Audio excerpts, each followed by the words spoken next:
정말 모르십니까?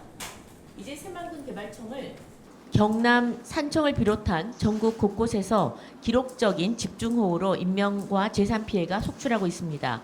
문제는 이러한 극한 집중호우의 일상화에 비해서 현행 재난 대응 체계는 턱없이 부족하다는 점입니다.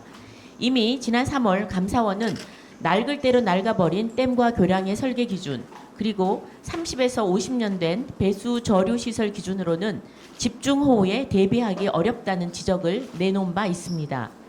선제적 예방과 구조적 대응 체계로의 전환이 시급합니다.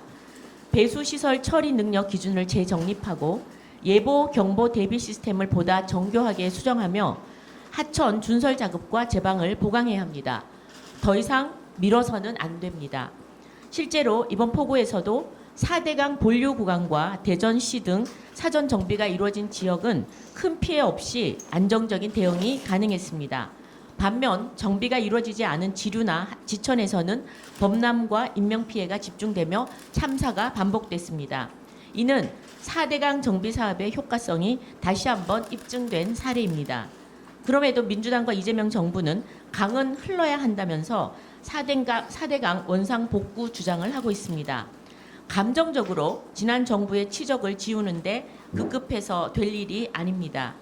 지금과 같은 극한 집중호우의 일상화 속에서는 물그릇을 없애놓고 강물을 흐르게 내버려 둔다면 그 흐르고 넘친 물들은 우리 삶의 터전을 집어삼키게 될 것입니다. 이제는 무분별한 이념 논쟁이 아니라 과학적 근거와 실제 결과를 바탕으로 수방 인프라 정책을 재정비할 때입니다. 정치적 선입견이나 정권 간 공과의 논리로 국민 안전을 외면해서는 안 됩니다. 과거 정부가 시행했다고 무조건 배척할 것이 아니라 실효성과 결과로 평가하는 성숙한 행정이 필요합니다. 인사 행태에 대해서 한 말씀 드리겠습니다. 이재명 정부의 인사 행태가 엽기적 수준입니다. 그 누구도 상상조차 못했던 인사가 이어지고 있습니다. 최근 이재명 대통령은 자신의 대장동 사건을 직접 변호했던 조원철 변호사를 법제처장에 임명했습니다. 법령의 유권 해석을 총괄하는 법제처 수장 자리에 자신의 개인 사건 변호인을 앉힌 것입니다. 인사도 내 맘대로, 법령 해석도 내 맘대로 하겠다는 것이나 다름없습니다. 명백한 이해 충돌이자 노골적인 보온 인사입니다. 대통령실과 부처 인사도 마찬가지입니다. 김희수 국정원장을 비롯해 이태형, 이장형, 전치영 비서관은 모두 이 대통령의 사법 방어라인으로 불리던 인물들입니다. 그런데 어제는 한술 더 뜬 인사가 단행됐습니다. 대통령은 김의겸 전 의원을 새만금 개발청장에 임명했습니다. 김 전 의원은 새만금 개발과 전혀 무관한 인물일 뿐만 아니라 과거 흑석동 부동산 투기 논란으로 국민적 공분을 샀던 인물입니다.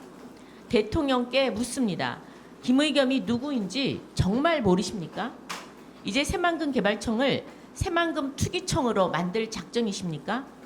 아무리 보훈 인사라 하더라도 최소한의 전문성과 업무 연관성은 갖추어야 한다는 것이 국민의 상식입니다.